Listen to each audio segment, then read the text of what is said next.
Broadcasting Region 1. Region 1. This is BBS. Bicol Broadcasting Systems Incorporated. DWLV 91.9 MHz. Your news and music stations. BBS. Basta Bareta. Sigurado. Alas 6:53. Hali sa BBS News Center Naga. Uyan ang mga nagbabago. Let's go! Mga baretang sigurado. Ini ang BBS Primetime News. Ang atugang marhay na aga po sa Indogabus. Ako po si Junel Cuba. Ngunyan sa headlines kita kan sa tuyang mga barata sa lado lokal. 800 na pamilya apektado kan bagyong inting sa laog kan siyudad Canaga, duwang araw nga nagabaman. Bangkay kanda sa runga babain na recover sa parte mismo kada banwaan kan Batok Camarines Sur. Sa tuya pa nga mga pamayukan mga barata sa lado lokal, 7 suna kanda barangay kan Kalawag, gabus, lubog sa baha. Sa pamayupakan na mga barata sa lado lokal, anda maluyang pagwara kan na tubig baha sa laog kan siyudad Canaga, nagpapailing kan kaluyahan kan mga drainage system na pinag-implementar sa laog kan na siyudad.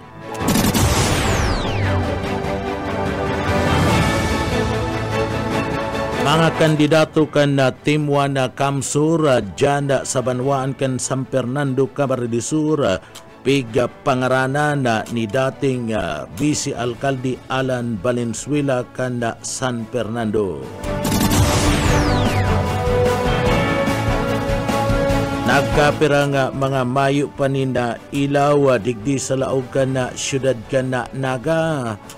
Piga kumpirmar kan kaso Ricodos, tatawanin na dakulang atensyon, alagad piga halat lang ada pagkawara kan da tubig baha.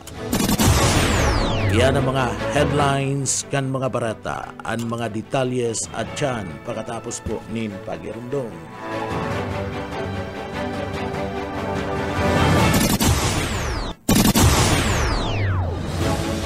Mga tugang liwat maray na aga po sa Indogabos. Ako po si Junel Cuba. Sa detalyes na kita kan sa tuyang mga barata sa lado lokal, uminabot sa 800 na pamilya apektado kan bagyong inting sa laog kan Naga. Duwang arong ana nagaba ni nuliman kan na ini pinagaragasa kan na tubig baha sigun sa Cities Social Welfare and Development Office CSWDO kan na siyudad. May duwang arong ana naraot ni nuliman kan na padagos na pagbagunas kan uranda asin na baha na kung sa ina pariyong yaon sa gilid kan salog dyan sa barangay kan na Kararayan asin manda Concepcion Pequeña. Nasa maray na kamugtakan man ana mga pamilyang nakaistar sa nasambit ng duwang harong sigun sa opisina kan CSWDO. Maabot sa 800 na pamilya ang nag-iribakwara sa mga evacuation center sa laog kan na siyudad Canaga. Natulos man natawanin na asistensya tabang gikan man sa parte kan Department of Social Welfare and Development Office. Pig-asigurar man kan opisina na bako sa nasi mga nasa evacuation center ang matatawanin tabang asin asistensya kan opisina kan gobyerno sa paagi kan DSWD. Sa iba pang detalyes kana mga barata sa lado lokal, anda dai paghupa tulos kan tubig baha, sinyalis nin maluyang sistema kana drainage system sa laog kana siyudad Canaga asin maluyang paggugobyerno ni Alcalde Nelson Ligacion. Gulping uran an ipinagbagsakan bagyong inting sa laog kan siyudad Canaga kan nagtalikod na aldaw na nagdaraning grabing pagbaha. Basado sa rekorda an ibinagsak na uranda sa laog kan na sarong aldaw, kapariyo kan na pigya bagsak na uranda sa laog kan Naga sa laog sananin na sa sarong bulan ninhuli man kanda pagbabaha. 4 na katao ang binawian in buhay ninhuli kani saro na digdi ana 8 bulan pa sana naaki dyan sa Barangay Kalawag asin na ribong individual ang naiibakwar sa evacuation center para digdi makalikay sa baha. Magigirumduman na gulping drainage sa project ang ginibo sa laog kan siyudad Canaga. Kadaklan digdi gikan na sa milyones pesos na pinag-utang kan siyudad Canaga sa irarom kan na pinag-aapod na various redevelopment project. Kabali sa nag-utang dyan, iyo subuot si Mayor Nelson Ligacion perang taon naman na pinagpapakaray ang drainage system sa Barangay kan Kalawag na iyo ang perming nalulubog sa baha. Inablada pa iyan kan alkalde kan siyudad Canaga ang pagpapatindog kan pinag-aapod na storm drainage sa Kalawag. Alagad ngunyan na kung saan ada pagdanyar kan bagyong inting gabus na 7 suna sa Barangay kan Kalawag ang nalubog sa baha sa primerong bisis na nangyari sa saindang lugar sa kadakula nin pundo na iwinaswas para sa storm drainage. Alagad ini dain na kontrol ang tubig ba kan panibagong drainage system asin day tulos paghupa kan ba harong kan Barangay Kalawag nagpailing kan daing epektibong proyekto sa drainage. Pwedeng magkonsidera na sayang ang pundong ginamit para man sa mga proyektong ini. Ninuli kan sarang pag-implementar dai subuot na pag-adalan tultul o kung ano pa man ang mga rasunes. Pundo kan mga namamanwaan anda nagbayad asin mabayad sa inutang na pundo kanaga para sa mga proyektong ini na dai managing epektibo asin na mas nakapabaha pa sa lugar na nagresulta sa pagkakalubog kan intirong barangay asin na danyaran o madadanyaran pa anda buhay kan tao. Iba pa nga detalyes kan mga barata sa lado lokal. Barangay Captain Angelo Banjola kana igualdad nangapudanda sa mga paratsyenda ngunya na piyesta na maging responsable. Boyet Paderes sa detalye. Ngunya la paabuto na ang pinyansya sa sana makulang ang kapulisan ang magiging active sa pagmukan kapalibutan, pagmantener kan seguridad asin kalinigan kundi pati na mga barangay opisyal siguro kay punong barangay Angelo Bindula ang kan barangay Igualdad kabali sa mga guidelines sa pagtinlaan proper waste management asin pagmantener kan kalinigan sa palibot. Sigun man kay Neptali Pabilis ang market supervisor kan Market Enterprise and Promotion Office kan nakaaging Huwebes nagsagibunan sa indang opisina kan briefing sa mga kapitan kan mga barangay na pwedeng pagtindahan kan mga seasonal vendor. Mientras tanto bukas ng opisina kan Barangay Igualdad sa mga seasonal vendor kung o na gustong magkuha ng permit para makapagtinda kinakaipuan lang na magtaon ng mga dokumento araw kan Barangay Business Clearance. Para sa BBS News, Boyet Paderes. BBS, Basta Bareta, sigurado. Sa iba pang detalyes kan mga barata sa lado lokal, 7 suna kan Barangay Kalawag na lubog sa baha. Ninuli man kan padagos na pagbagunas kan Orandara kan bagyong inting luminubog sa baha ang 7 suna kan Barangay Kalawag sa laog kan siyudad Canaga. Sabi ni Kapitan Corazon Peñaflor, ini ang primerong beses na nangyari sa laog mismo kan sa inang barangay dyan sa Kalawag kung sa ina ang gabus na suna kan sa inang barangay enterong nalubog sa baha. Dagdag pa ni Kapitana Corazon dai tulos na iluwas ang tubig sa saindang barangay. Ninuli ta daida kinaya kan mga drainage kaya nagdara ini nin matinding ba asin dai tulos naghupaan ba sa saindang lugar. Inako kana sambit ng kapitan na talagang daikaya kan drainage na pinatindog kan lokal na gobyerno kan na siyudad Canaga ang tubig baha. May na-i-record man na pinagbawian in buhay sa Barangay Kalawag ninhuli kan pagba kung sain ang 8 anyos na umboy iyo ang nalamos sa sinambit ng o 8 bulan pa sa ng umboy ang nalamos sa nasambit ng baha sa Kalawag. Iba pa nga detalyes kan mga barata sa lado lokal.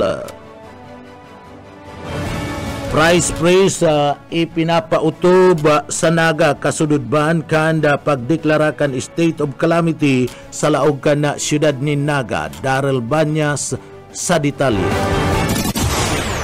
Matapos ideklara ang state of calamity sa syudad ni Naga, ipinautog na price freeze o kaya pagbabawal sa paglangkaw sa presyo kan mga mayor na barakalon sa merkado na madurar sa daog nin 60 días. Sakop kay ni ang mga produkto arog kan bagas, gatas, karne, dilat, bulong, LPG at sinibapa. Tangon niya nagpapandusir na nin pagkita sa City Storing Team, Department of Trade and Industry, ang harig na asiguro. Susunodaan mga ito arog kan mga grocery stores as in man supermarket. Karoan sa mga lakdang na dapat ipautob sa lindungkal state of calamity, tangarig na maasigurar na dahil masamantala ang mga negosyo sa tao kan krisis. Mientras tanto, pig-aandam naman kan LGU Naga relief assistance para sa mga apektadong residente kan syudad. Ito na nakatagamang 30% pundo sa Quick Response Fund para man ibakal ng relief packs na ipapalookan na City Social Welfare and Development Office. Dagdag na bareta sa lado lokal, Daryl Banyas, para sa Bareta, Sigurado. BBS, Basta Bareta, Sigurado. Taiba pang detalyes kan mga barata sa lado lokal, bangkay nin sarong babae na recover sa Banwaan kanda Batuk Camarines Sur. Sarong day panabibistong bangkay ni na babae na poco mas o menos 70 anyos ang edad, ana na recover sa Danau kanda Barangay Agus sa Banwaan kan Batuk Camarines Sur. Bandang alas 9 nin pagkaaga ini kan nagtalikod na aldaw kan na Lunes sa pakikipag-ulay kay Police Staff Sergeant James Iglupa sa an investigador kan Batu Municipal Police Station. Pinagpaayag kada sambit ng opisyal na malumoy pa ang bangkay. Pinagtutubudan na nalunod ini bandang alas 6 nin pagkaaga dahil pa makumpirmara ni Iglupa sa kung ini may relasyon sa bagyong Inting ang pagkakalunod ka na sambit ng biktima ng gurang na diskubre ang biktima matapos na mailingkan sarong parasira sa lugar ang bangkay kani na papataw-pataw sa sambit na nga salug. Tulos man ini nga ipinagpaabot ang report sa mga autoridad. Nagtarabang-tabang ang Philippine Coast Guard, MDRRMO Batu, asin man ang Batu Municipal Police Station, tanganing i-recover ang nasambit ng bangkay nin babae. Iba pa nga detalyes kana sa tuya pa nga mga barata pagita sa lado lokal. Budigang tambakan kan mga school supplies sa likod kan Sorsogon City Hall, enterong natupok. Kinakanin kalayo ana sarong budiga na tinatambakan ni na mga school supplies na nasa likod mismo kan Sorsogon City Hall bandang alas 9 nin pagkaaga kanda sudma. Ang mga kagamitan nakatago sa parte mismo kan budiga mga gamit sa lado kan eskwela na haros sa puro pang elementarya. Ang ipinapamudbud kuta na kan lokal na gobyerno kanda Sorsogon City sa mga estudyante sa nasambit ng syudad. Nag-ani nin kadakol na reaksyon gikan sa mga netizen ang nangyaring kasulo ni nuli ta sayang ang mga ni asin dapat subuot itinauna ang mga kagamitan antispaman nagkaigwakan na burukasan in klase sa pahayag mismo na iniya ada subuot naghagad nin dispensa ada lokal na gobyerno sa mga nasambit ng mga residente sa asin man sa mga eskwelahan ninuli man kanda pagkakasulo kanda mga school supply sa lado kanda elementarya. Dainaman na subuot na damay ang gabos na mga kagamitan na ipapamudbud para man subuot sa stock room. Ini haros aabuton sa 50,000 ang benepisyaryo kuta na kana ICAF.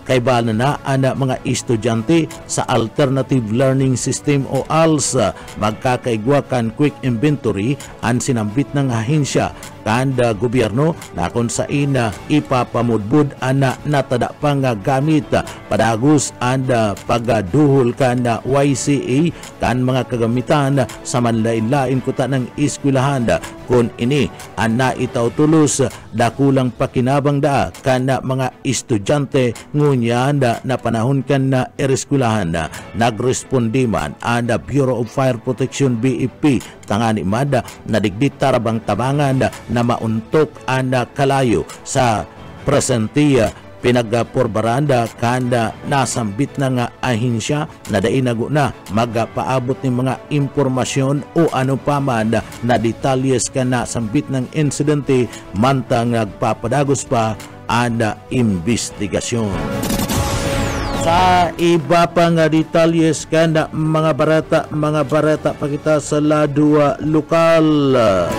Number 6, Regional Most Wanted Person sa Bicol na taga dyan sa Banwan kan Libmanan Camarines Sur nadakop duman sa Pampanga. Mike Gravito sa detalye. Arestado na kan mga autoridad ang pinagkukonsidera rank number 6 Regional Most Wanted Person sa rehiyon ng Bicol matapos na ini ang madakop duman sa probinsya kan Pampanga.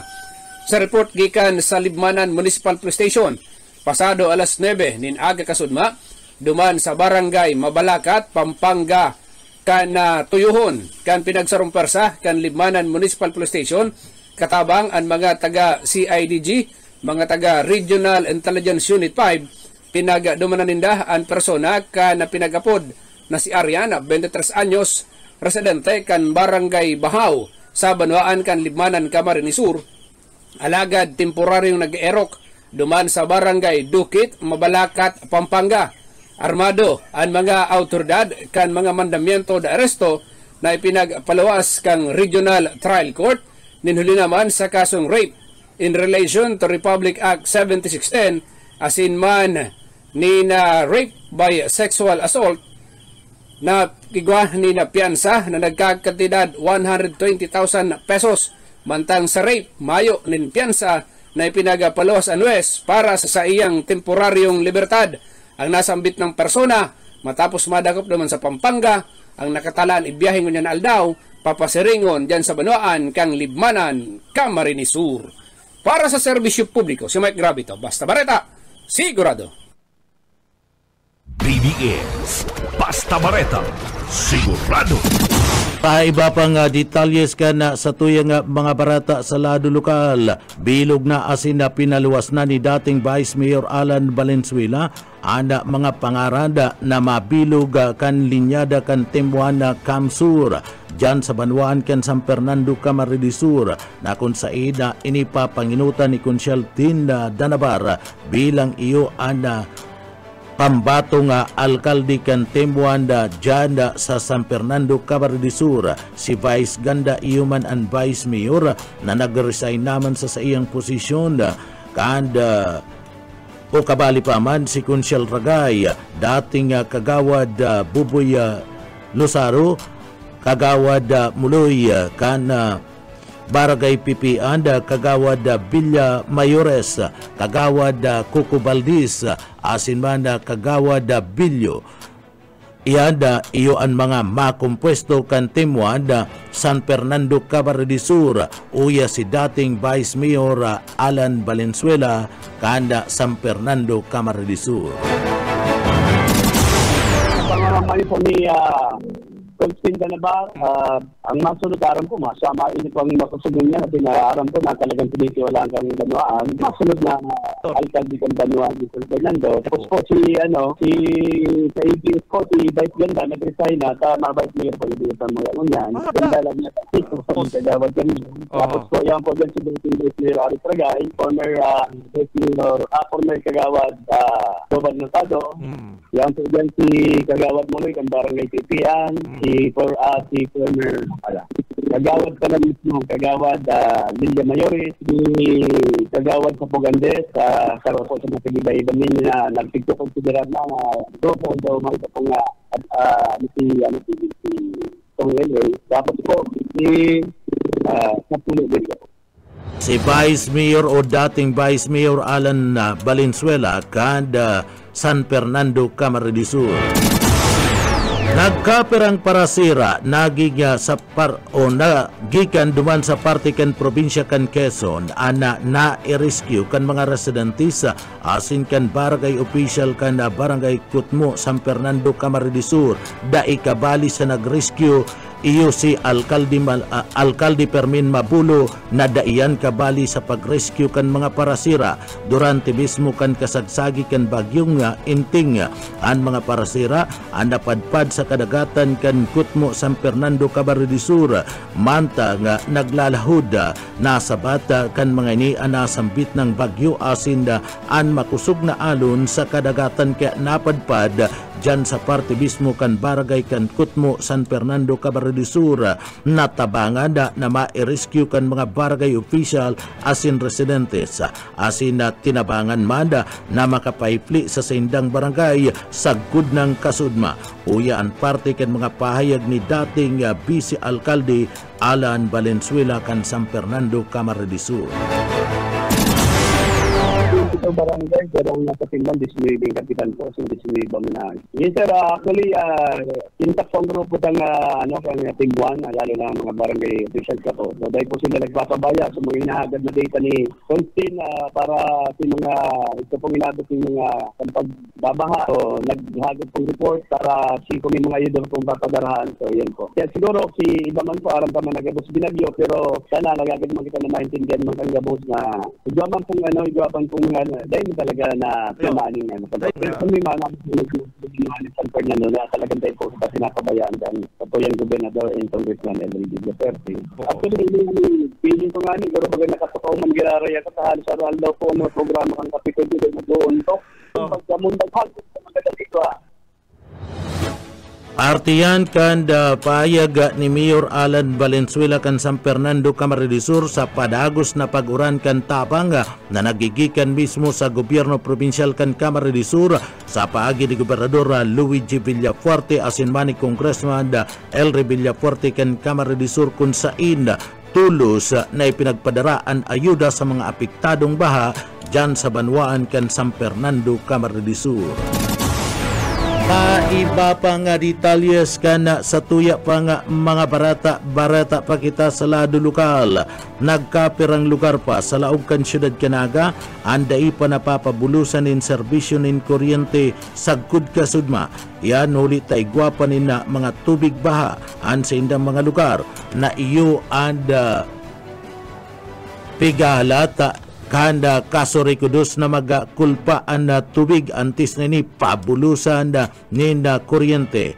Ana mga lugar na ini iyo an St. Vincent dyan sa Calawag, Vilmar, Pagdaikon, Mabulo, Bagong Sirang sa Sabang, Naga City, Zone 4 asin Zone 5 kan Barangay Triangulo, Zone 4 kanda Barangay kan Lerma asin na Paraiso dyan sa Santa Cruz, Naga City. Sigun Kerenera Bukay, oras na digdi magbaba na ang tubig ba sa nasambit ng lugar, tulos-tulos manindang ibabalik ang bulos kanda kuryente para mapaliwanagan ang nasambit na mga lugar. Uya, si Renner Bukay ang tagapagtaram kanda Kasurikudos. Actually po, ang nawawala pa na lang ining St. Vincent sa may Calawag, Vilmar, may portion dyan. Sa Kapagdaikon, Bagong Sirang Sabang, Zone 4, sa Zone 5 kang Triangulo, Lerma, portion kang Zone 4, portion kang Paraiso. Yun na lang po yan, ang nawawala ta. Anytime na magbaba ang level kang tubig sa indang lugar, ma-energize kita. Kung pa naibalik na si kuryente, bago lang na amay. Ayan si Papa Inspect ka, portion kayo ng Bagong Sirang Sabang. Pag dumanggay kang grupo, may tubig pa. Pero anytime, ma-energize kita kaya na kung sakali man na nailing ka na safe na po.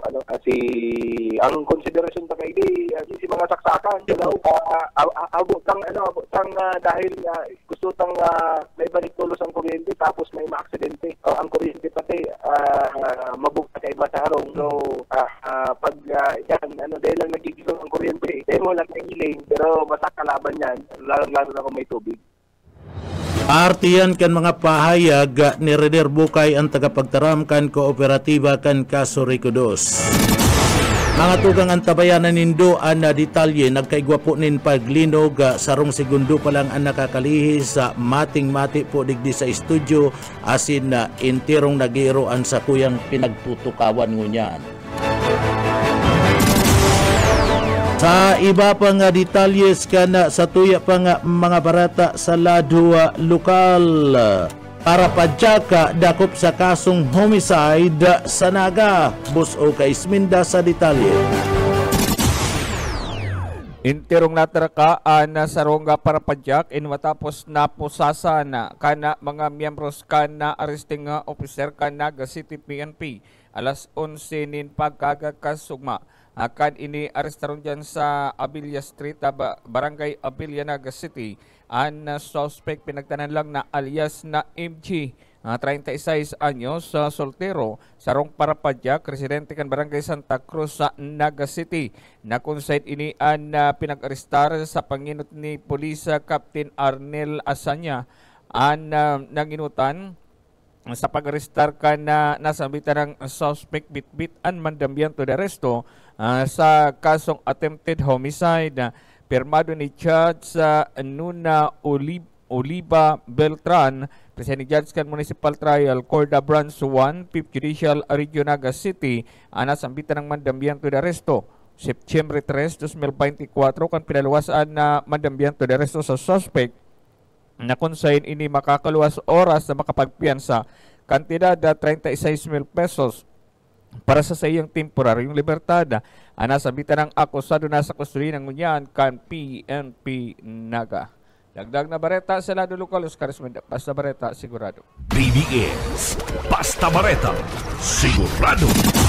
Sa iba pa kitang detalyes kana mga bareta sa lado lokal, prioridad man yun yan kan crew kan kooperatiba kan Kasoriko 2 iyo ada Pilupil subdivision sa barangay kan Kalawag na mapabulusan din na kuryente. Kaya ini anda pinagkukonsentraran ng unyan kan kooperatiba kan Kasoriko 2, partikular na kan sa indang mga linemen na maibalik nga ni man na tulos mapabulusan ang kuryente sa nasambit ng lugar. Alagad yan madepende pa man kiraray sa parte mismo kan sitwasyon sa lugar.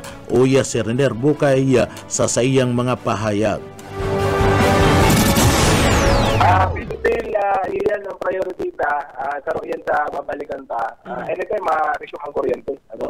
Anytime sa masiguro lang na dahil na po delikado isipon na po na once na ma-energize na yan tapos may ma-accident dyan ang basol kami sa kaso. Kaya yun ang nuntam yung sana maintindihan man kami ang buhay ng tao saro lang pag may nagsakripisyo dyan baka konsensya pa yung grupo ng Kasoreko na mag-energize tapos may Entras tanto, pigkumpirmara ni Bukaya na nagkaigwa na sindaning kaput-kaput kan mga listahan kan mga lugar na yaon sa mga lulaying area sa laog kan siyudad Kanaga.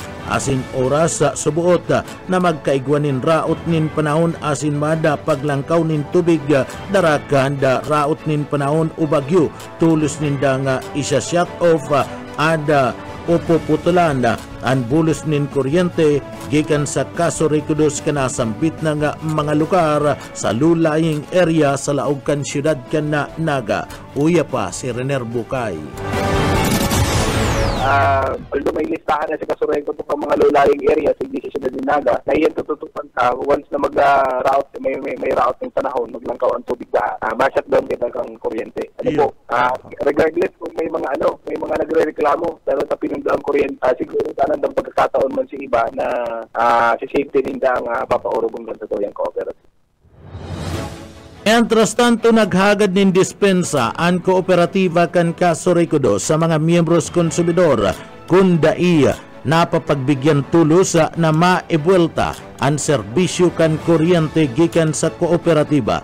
Ninuli ta naglilikay man ang Kasoriko 2 na igwanin madisgrasya kung maibalik tulos-tulos ang serbisyo kan kuryente. Sabi pa ni Bukay, importante ang buhay kan tao, uli tadai mariribayan ang buhay kan sarong tao. O beto kan Kasoriko 2 na magkaigwa kan pinag-aapod na zero casualty, mayo ni na maisasakripisyong buhay sa kagustuhan sana kan iba na maibuelta ang bulos tulos-tulos kan serbisyo nin kuryente. Uya pa si Rener Bukay. Siguro ilan na yun ang paghagad ng pasensya, dispensa kung sakali man din na pagbibigyan kung mga kahagadan na ibalik tulos ang kuryente. Isipon ta na lang po, kung may maaksidente dyan, ang buhay kang tao, saro lang, mayo na kita kaya iba pa. Dahil nariribayan, kaya agad na yung dispensa, ang kasuray ko to, ang obete ka, na zero casualty, mayo kitang member consumer na nagsakripisyo ng buhay dahil duman sa ibatang mga member consumer man na gusto lang makuryentehan tulos. Ang gabos po, pantay-pantay ang paghilinta, and kung mahiling po ang kasuray ko to na safe na para sa gabos, maris yung power. Halatalatong lang po nito within this day, magigibuhan tayo ng paagi. Sana dahil na magpatakusot. Opo, may mga igwamang kita mga reported na may mga transformer kita nagkaigwa ng problema. Pero na-repair man, nagibuhan man paagi. May nagtagilid kitang poste pero dahil man nagbagsak, naglumoy lang si daga. Dahil siguro babag na itong uran talaga makusok. Abis uran. Diyan sa may kalabang gabumbo hanggang si Roma. Pero naibalik ka naman ang kuryente. Kaya under normal operation na po ang kasuray ko ito. Artiyan kan mga pahayag ni Render Bukay sa entrevista kan na 91.9 PBS FM Naga. Sa iba pang detalyes kan na mga barata sa lado lokal, aabuton sa 27,486,350 pesos na kantidad kan mga family food packs gikan sa parte kan Department of Social Welfare and Development DSWD sa Bicol.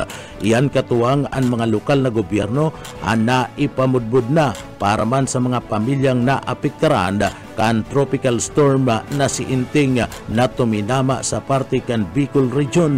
Sa tala o record kan DSWD Bicol o minabot sa 267,073 na mga pamilya. Hindi katumbas ka na abuton sa sarong milyon na individual ang naging apektado kan bagyo gikan maada sa 801 na mga barangay asin pantalan sa parte mismo kan probinsya kan Camarines Sur, Camarines Norte, Masbate, Albay, Sorsogon asin Mahanda sa probinsya kan Catanduanes.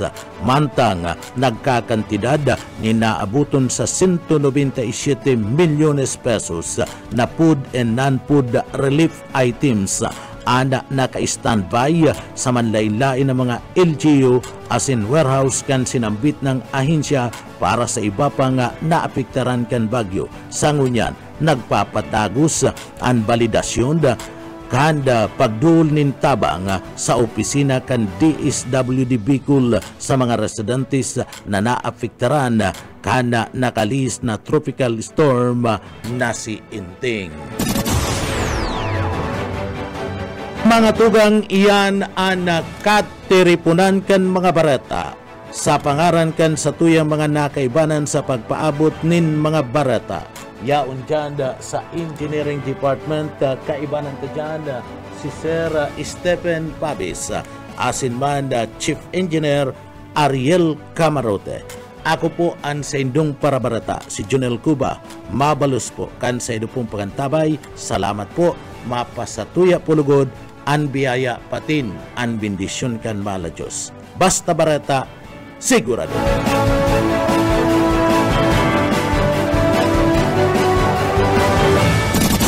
PBS Basta Bareta, sigurado.